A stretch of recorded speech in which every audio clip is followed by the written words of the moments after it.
I don't plan on coming out here. Not this year. Not with everything going on at work and not with the way my head's been buzzing nonstop for weeks. But Molly keeps insisting a few days in the woods will reset my system like I'm just a tired laptop that needs a reboot. So here I am, West Virginia, early fall. The air should feel heavy, but somehow it doesn't. It's light. Too light. The others are already at the trailhead when we pull in. Tyler waves like we're showing up late to a party. June gives me a small smile. Conrad just nods once, the same way he always does. Everything about this feels familiar enough that I almost relax. Almost. Ray shows up last, which surprises exactly no one. What does surprise us is the woman stepping out of his passenger side. "This is Lydia," he says, like we've all heard the name before. Met her in a climbing class. Figured she might want to tag along.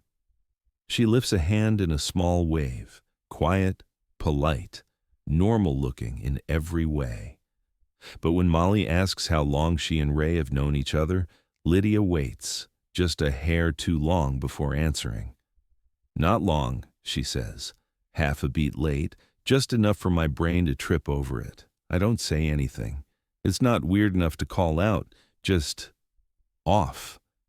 We start hiking. The trail sign warns about steep switchbacks, loose gravel, and moderate to strenuous exertion, but the ground feels almost leveled out, like someone came through yesterday and smoothed everything down for us. The dirt is packed tight.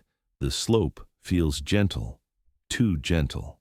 Tyler jokes that Ray must have paid someone to regrade the whole mountain, and everyone laughs.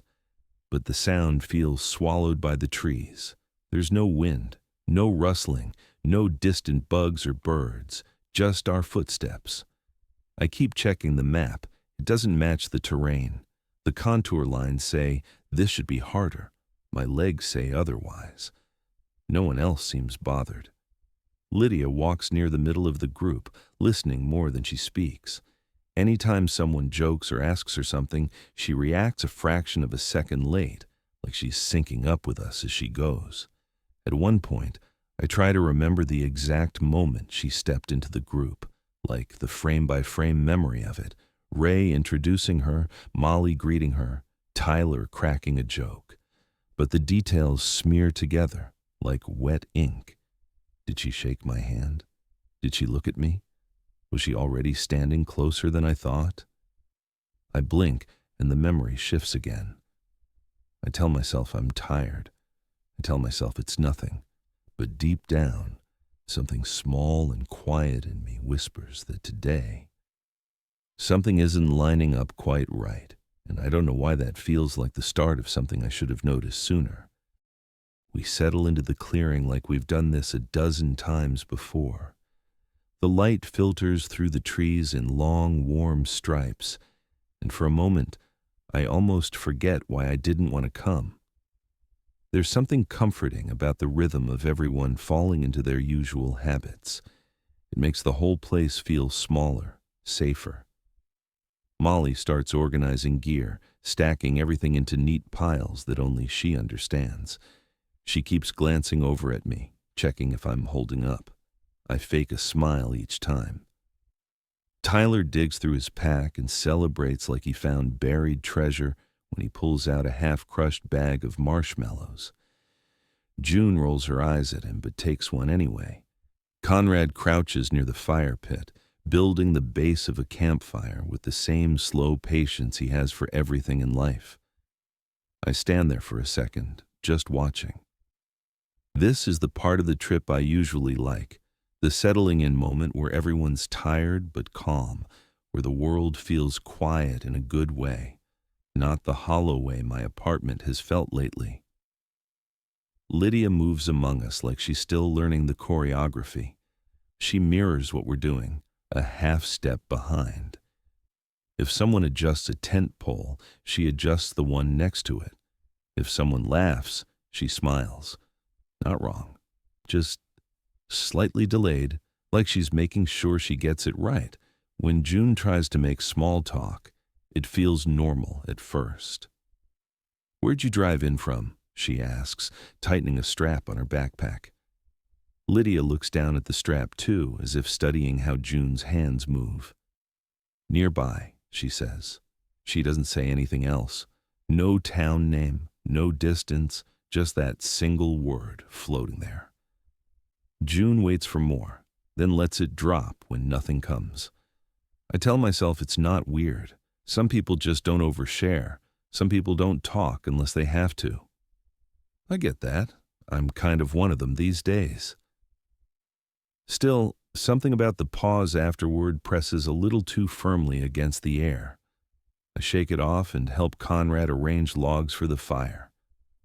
My body's here, but my head keeps drifting back to work and to everything I've been avoiding. Burnout isn't dramatic. It's not shouting or melting down. It's more like sinking quietly into mud. Molly knows it before I even say anything, which is probably why she pushed so hard for me to come. She keeps hovering close, giving me these silent check-ins that make me feel both grateful and guilty. By the time the tents are up, the sky's faded to a soft blue-gray. We sit around the fire pit, eating the half-decent freeze-dried stuff Molly packed. We've had worse. Tyler tries to toast a marshmallow on a twig that's clearly too short, and June leans away dramatically every time it swings near her. It makes Molly laugh, one of those sharp little bursts that sound like they're pulled straight from her chest. For a few minutes, the whole scene feels gentle, familiar. It takes me a moment to realize what's missing. Sound. I look up. The trees are perfectly still. The air is still. The sky is open, but nothing moves. No insects buzz around the fire. No birds call out from the branches. No distant rustle. Just a quiet so thick it almost hums. Appalachian nights don't go silent. Not like this. Tyler's mid-story about some guy at his gym when Lydia lifts her head and turns toward the tree line. Not in a startled way. More like she's listening for a cue. "What is it?" Molly asks. Lydia doesn't answer at first. She tilts her head a few degrees, like she's aligning her ear with something we can't hear. The fire pops, and the sound feels too loud in the stillness. I find myself staring into the dark with her, waiting for, I don't know, a step, a branch breaking, a voice, anything. But there's nothing. When I finally ask, "What did you hear?" I expect her to say she thought she heard an animal or something moving through the brush. Instead, she turns back to me slowly. Her expression shifts like she's matching mine, one feature at a time. "Not anymore," she says. The words land soft, but there's something strange in the way she shapes them. Like she isn't reporting something she heard. She's reporting something that's stopped. Everyone else moves on easily. Tyler jumps back into his story. June wipes her hands on her jeans and starts talking about the hike tomorrow. Molly leans into me and whispers that I look like I need sleep. Conrad keeps tending the fire, unbothered, steady. And I really do, to fall into the rhythm with them, to let the warmth of the fire push out whatever weird tension keeps brushing the back of my neck. Nothing dangerous is happening. No one's scared. Nothing's wrong enough to point at or name. But the woods stay silent, like they're listening more than we are. And every time Lydia glances toward the trees, I feel this tiny shift in the space between us, like something in the world is nudging itself a fraction out of place. Not enough for the others to notice, not enough to break the night, just enough for me to feel it. And I don't know why that bothers me as much as it does. I wake up before everyone else, which surprises me. I barely slept. The ground felt too smooth, too even, like the earth was holding its breath beneath me. For a second, I just lie there and listen. The woods are quiet again, not peaceful, just muted. I reach for my phone to check the time. 6:12 a.m. That's wrong.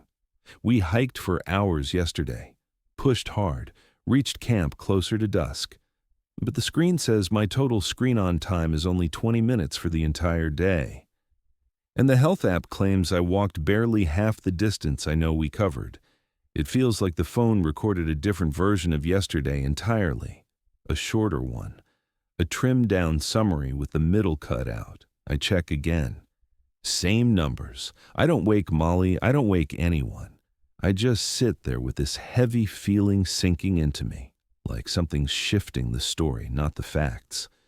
When everyone else finally stirs, the morning seems normal enough. Tyler immediately starts complaining about the cold. June makes coffee that somehow tastes like burned plastic and nostalgia at the same time. Conrad counts how many logs we have left. Ray does this stretch he always does, the one that makes him look like he's about to transform into a werewolf. Lydia is already awake. She's sitting near the edge of the clearing, watching the trees the same way she watched them last night. When Molly asks which trail we should take today, the group naturally looks toward Lydia. It happens without any discussion, like she's been part of the decision-making process for years. Lydia points to a narrow opening between two trees. Through there, she says. No one questions it, not even Conrad, who usually insists on checking the map twice before moving an inch. Molly nods and starts packing up. Tyler shrugs like that's good enough for him. June adjusts her pack and falls in line behind Lydia. Ray jokes that the new girl knows her stuff, and just like that, she's leading us. Not because she asked to, not because she claimed to know the area, just because everyone lets her. Except me. There's this faint pull in my gut telling me we shouldn't go that way. I don't know why. It isn't danger. It isn't fear. It's more like recognizing a melody that's slightly off key. You can still hum along, but something scratches the inside of your ear when you do. We walk, and as we move, I start noticing how smoothly the group syncs with Lydia's pace. She speeds up, they speed up. She slows, they slow. She shifts her posture. They mirror her without realizing it. But none of them do it with me. I can feel the gap widening, like I'm the odd frame in a film reel. Around midday, we stop near a ridge to rest. Molly asks Lydia what she thinks about continuing to the next valley, and Tyler asks if the incline looks safe enough. They don't ask me anything, not even out of habit. I sit a little apart from them, pretending to retie my boot. I watch them laugh at something Ray says. Lydia laughs too, soft, polite, half a second late. The delay hits me again. The same fractional pause from yesterday. It shouldn't matter. But my skin crawls anyway. I tell myself I'm imagining it. I tell myself I'm stressed. I tell myself a lot of things. None of them stick. We start hiking again, and that's when I hear it. My name. Faint. Drawn out. Coming from somewhere left of the trail, deeper in the trees. Not spoken. More like exhaled. At first I think someone said it behind me. I turn, but the group is too far ahead, too focused on Lydia, too in sync. No one is looking my way. I listen again. The sound rises softly, like it's pushing through thick leaves. Logan! My legs freeze. My throat tightens. I don't know whether to answer or pretend I didn't hear it. And then, this is the part that really gets me. Lydia stops walking. She doesn't turn around, doesn't call out, doesn't look concerned. She just pauses. At the exact same moment the sound fades, like she's waiting for something or listening for confirmation. When the others catch up to her, she starts moving again, smooth, natural, as if nothing happened. I'm the only one who fell behind, and no one notices. By the time we reach the next clearing, the sun is low. We set up camp again, but the air feels heavier than last night. Maybe it's the lack of noise. Maybe it's the weirdness in my chest that I can't shake off.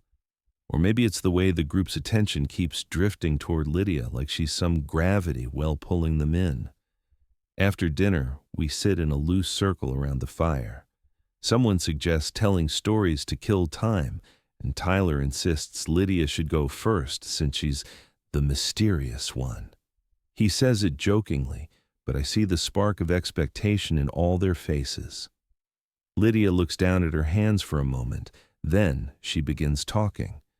It isn't a ghost story, not really. It's a description, a clinical one, like someone listing symptoms or reciting instructions. She talks about pain, not fear, not suffering, just sensation. She describes it wrong, out of order, like she's feeling her way through what should be an emotion but doesn't quite understand where the edges are. No one else seems bothered. June even nods like she gets it. Molly looks thoughtful, not disturbed. I'm the only one who feels the bottom drop out of the moment. When I ask, "Where'd you hear a story like that?" Molly shoots me a look like I'm spoiling the mood. "It's just a story, Logan," she says. Her voice is sharper than before, almost defensive. The others seem to agree. The shift is small, but I feel it. A quiet wall going up between us. We turn in early. I try to sleep, but my head won't settle. Every time I close my eyes, I hear that whisper again, that drawn-out version of my name, and I keep circling back to the way Lydia paused at the exact same moment. In the morning, we break camp and head out again. We walk for hours, sunlight flickering through the branches, and that's when I notice something worse. We pass a tree with a strange knotted scar along its bark, a lightning strike maybe. It stands out enough that I mentally mark it. Conrad even stops to look at it. Half an hour later we pass it again. Same height, same split along the trunk, same notch near the base, same torn branch. Everyone else keeps walking like nothing's wrong. I stop. "We've been here," I say. Tyler laughs. "Dude, all trees look the same out here." "No," I tell him, "this one, this exact one." He brushes it off. Molly tells me I'm probably exhausted. June says maybe I'm confused about the angle. Ray doesn't even slow down, and Lydia just smiles at me. A soft, knowing shape of a smile that doesn't reach her eyes. The path ahead narrows, and the woods thicken in a way that tells my body we shouldn't keep going. But Lydia steps forward with this easy confidence, and the others follow her without hesitation. Molly barely looks at me before falling in line behind her. I stand there for a moment, waiting for someone to ask my opinion. No one does. That's when it really hits me. Somewhere between last night and this morning, I stopped being part of the group. Not because they're angry with me, not because of anything I said or did. Something shifted. And whatever that shift is, it's pulling them toward Lydia and pushing me out. I try to speak up. I try to say we should check the map again, or backtrack, or at least slow down. But the words stick. No one listens.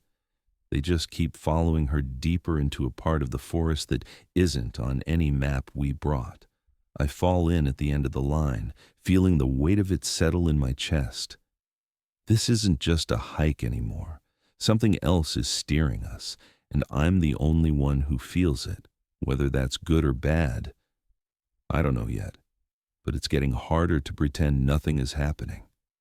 And for the first time since we got here, I realize something that scares me more than the silence, or the trees, or the echo of my name in the woods. I don't have a say in where we're going next. Not anymore. We walk for another hour before I realize something's wrong with the light. It doesn't change. We've been moving under the same pale gold glare since we left camp. No shift, no dimming, no brightening. The sun hangs somewhere above the canopy, but the shadows don't move. They just sit there like props in the air. It's dead, completely still. No wind brushing the leaves, no insects weaving around our faces, no birds calling from the branches. It's the kind of silence you feel in your teeth. Thick, pressed in, like the world is unplugged. No one else reacts. Lydia walks ahead with that soft, even stride, and the others trail behind her like they're following a tour guide through a museum. No questions, no hesitation, no awareness that the woods around us feel staged. I try to speak up again. "We need to check where we are. This isn't on the map." Molly glances back, but it's quick, like she's checking on a sound, not a person. "We're fine," she says. "Just stick with us." Stick with us. Not her. Not the group. Us. But the word doesn't include me. I hear it immediately. We push deeper, the path thinning until it's barely more than a suggestion. Every instinct in my body screams to stop, turn back, anything. But my legs move anyway because the others keep moving, and being alone out here feels worse than following the wrong direction. I'm about to call out again when it happens. The scream. It tears through the trees like they're paper, long and stretched and jagged at the edges. It doesn't sound like a person. It doesn't sound like an animal either. It sounds like something being pulled apart in slow motion, the sound of a voice dragged past the point of breaking. The hair on my arms rises instantly. But the group, they move, not away, toward it. Tyler straightens, excited. June's lips part like she's relieved. Ray mutters something like, "Finally." And they step forward with this eager, hungry energy that doesn't match the horror punching through my chest.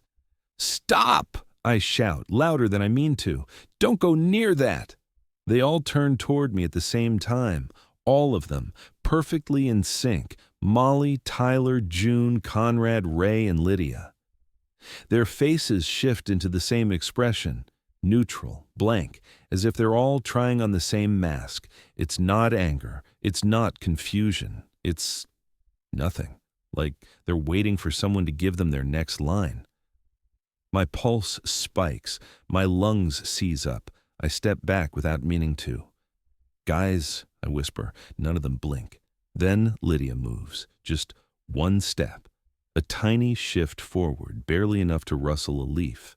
But the space in front of her bends, actually bends, like someone pressed a thumb into the skin of the world. The trees warp, the ground ripples, and a thin seam of wrongness slices open between two trunks, sharp and impossible, as if someone edited the forest with a glitchy cut-and-paste tool. The others don't hesitate. They step through it.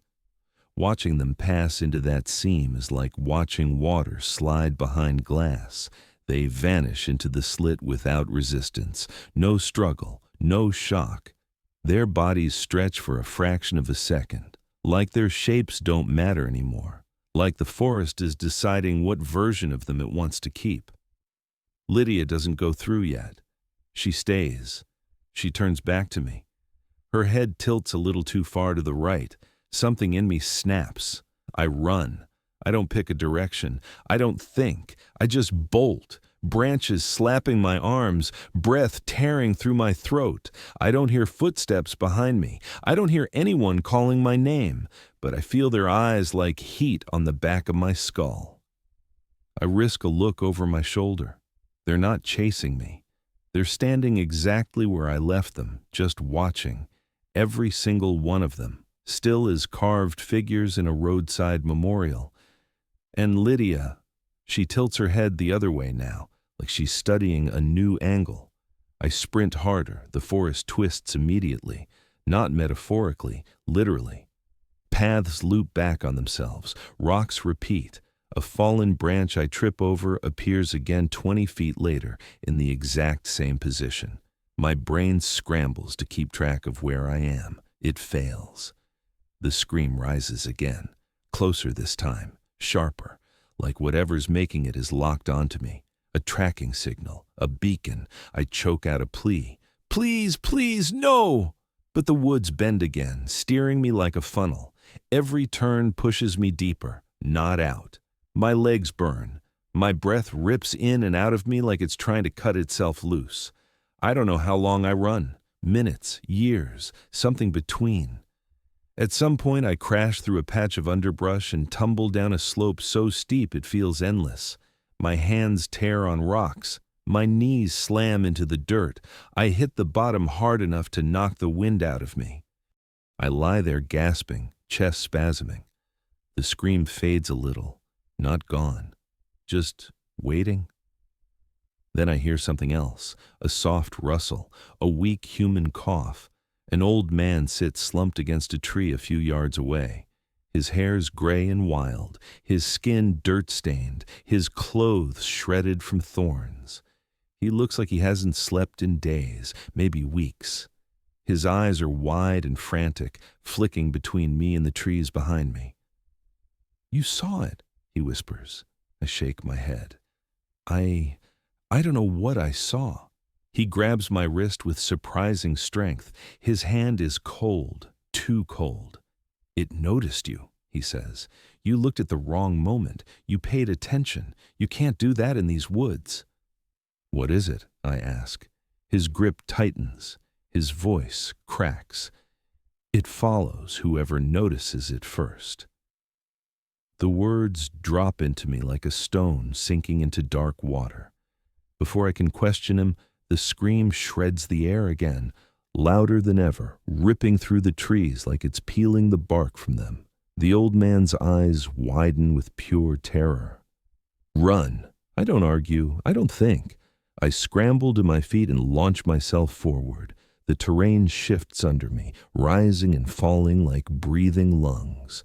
I trip, catch myself, keep going. The scream slashes toward me, closer, closer, like it's learning the shape of my footsteps. Then the trees thin, just enough, just barely. I see gray through the leaves, concrete, asphalt, a line of broken paint, a road. I break through the tree line with a force that sends me stumbling onto the shoulder. My knees hit pavement, my palms scrape gravel, my breath bursts out of me in a cracked sob, and the scream, it stops, instantly, like someone unplugged it. The world floods with ordinary sound again. Wind, birds, distant traffic miles away, everything that should have been there all along. I turn back toward the forest, expecting to see movement. A shape, a shadow, nothing, just trees, silent, still, pretending. I sit there shaking, dust stuck to my mouth, heart clawing at my ribs, realizing one thing with brutal clarity. Whatever I escaped from, it's still in those woods, and it absolutely knows that I ran. I don't go home right away. I sit on the roadside for a long time, breathing air that finally feels real again. Cars pass occasionally, slowing down when they see the dirt on my clothes, the panic still shaking through my hands. No one stops. No one asks if I'm okay. Maybe they think I'm a hiker who pushed too hard. Maybe I look crazier than I realize. Eventually, I walk. No destination. Just away. By the time I reach town, the sun has dipped low enough to confuse me again. After what I saw in the woods, the sky feels untrustworthy. Light shouldn't look like that, too even, too soft at the edges, like the world is gently smudging itself. I keep moving anyway. Movement feels safe. Stillness doesn't. When I finally get to my apartment, I don't turn on the lights. I don't want to see what the shadows might do.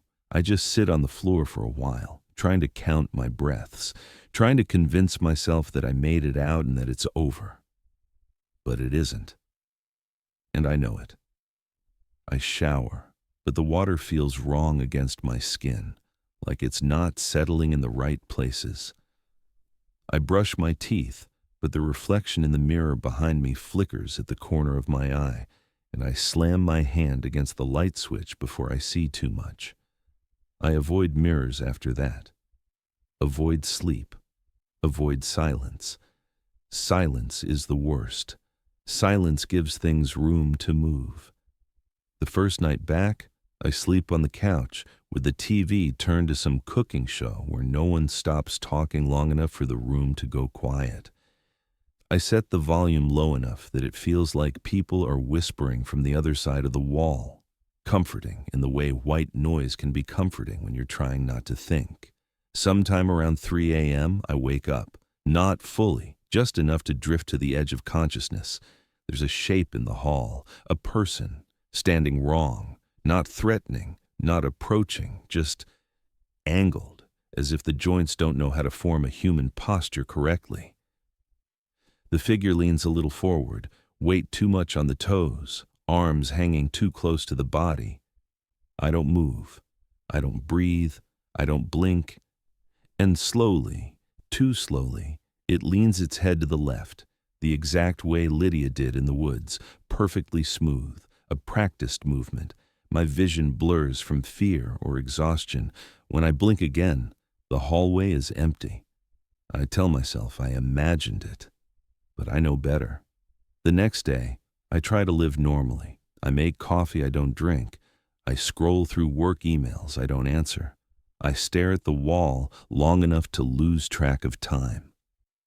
At some point, my phone buzzes, a number I recognize. Tyler's.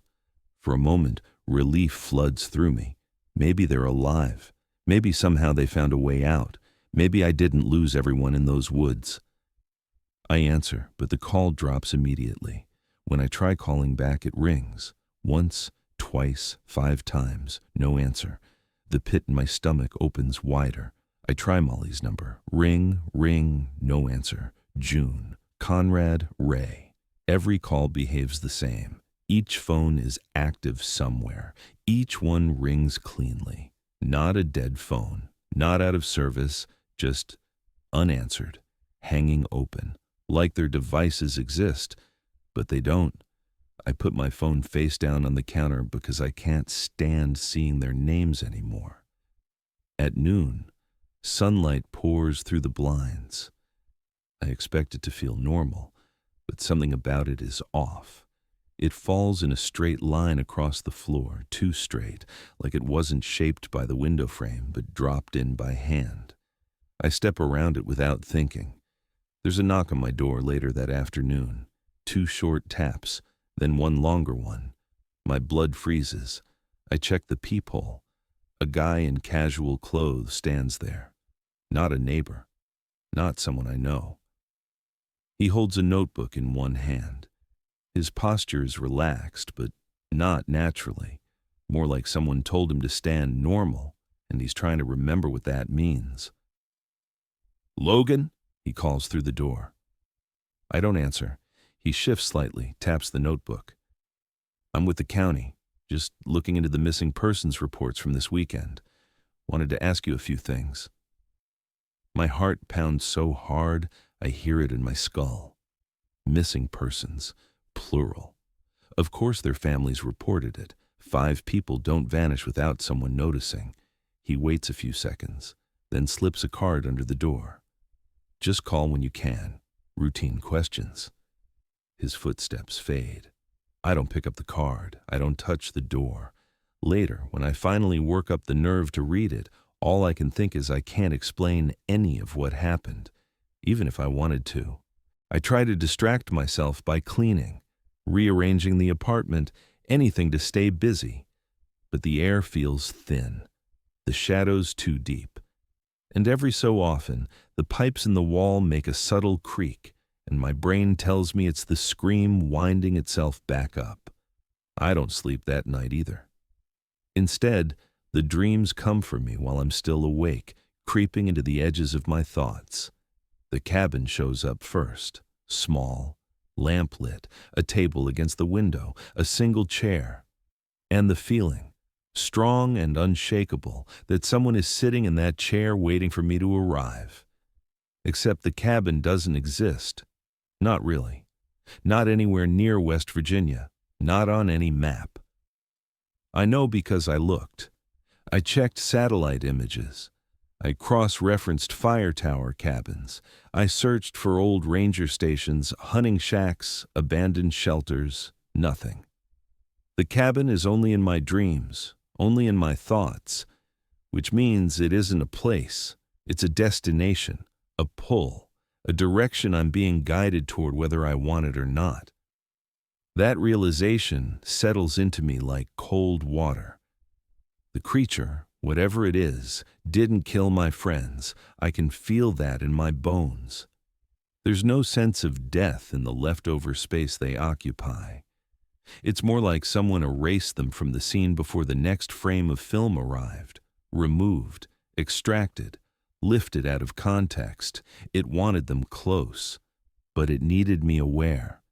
It chose me the moment I noticed the first misalignment, the late smile, the soft delay, the tiny fracture in the world that everyone else stepped over without seeing. It's not hunting me. It's syncing with me. Every small echo I hear, every flicker in the corner of my vision, every near-silent shift in the apartment, those aren't threats. They're calibration. It's learning my rhythms, my breathing, my thought patterns, my fears, and it's getting better. Another day passes. I sit at my kitchen table staring at my phone. I try calling Molly again. This time her line rings so long I lose track of the seconds. At one point, I swear I hear someone pick up. Not a voice, just breath. Too close to the microphone, too steady. I hang up before anything else can bleed through. That night, the figure in the hallway returns. It's closer this time.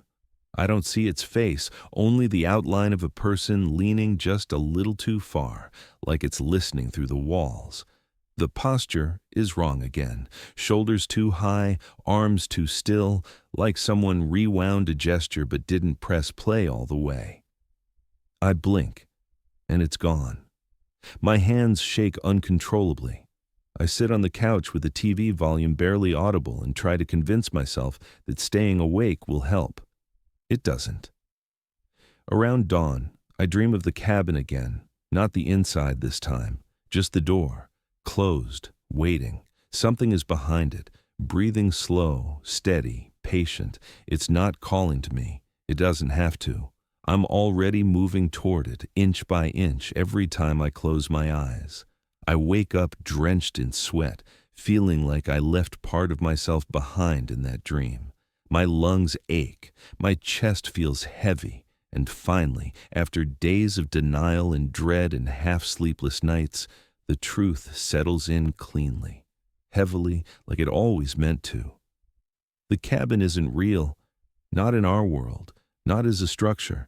It's a meeting point, a threshold, the place the entity is preparing me to reach when it's done sinking. A destination chosen for me long before the scream, long before Lydia, long before I ran. A place I'm not sure I'll survive stepping into. But the cruelest part of all, I don't think I get a choice. The official announcement comes 3 days after I get back. A short bulletin, barely a paragraph. Search and rescue has suspended operations due to safety concerns. No trail markers found, no campsite recovered, no physical evidence located. I read it over and over, waiting for the words to make sense. They don't. They didn't find the trail, I whisper to myself. They didn't find the campsite. They didn't find anything. It should feel impossible.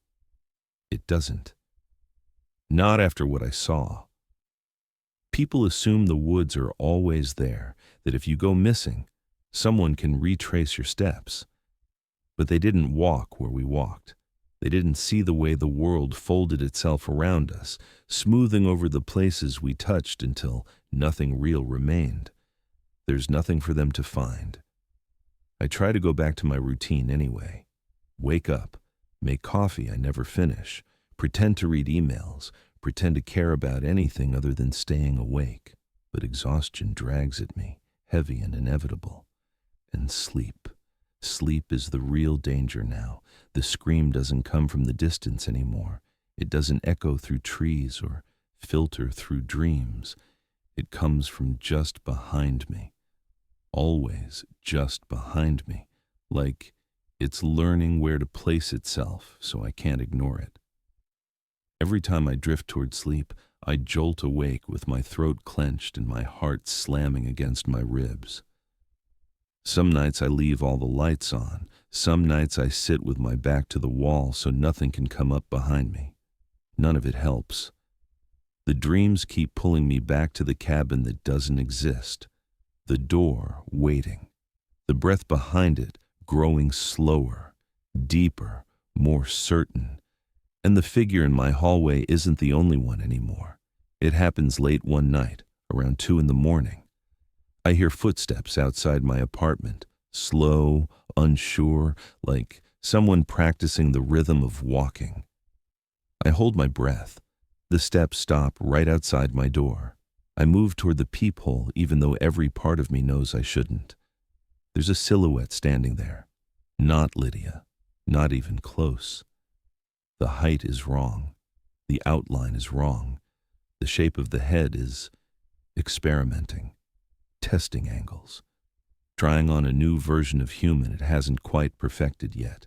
It shifts its weight forward, too far to stay balanced, but it doesn't fall. It just tilts there, listening, like it's waiting to hear how my heartbeat changes. I don't make a sound, neither does it.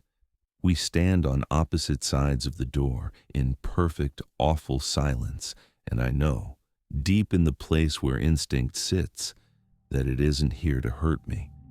It's here to understand me. A slow chill moves through my spine, settling like frost in the spaces between my bones. It found the woods once. It found my group. It found the seams where the world thins, and now it knows where to find me.